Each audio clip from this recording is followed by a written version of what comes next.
Vamos a ver.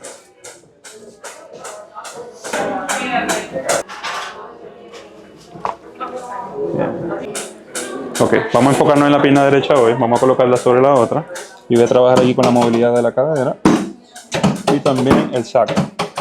Ayuda a todos los nervios que corren por los glúteos, las piernas y los pies. Descansa acá.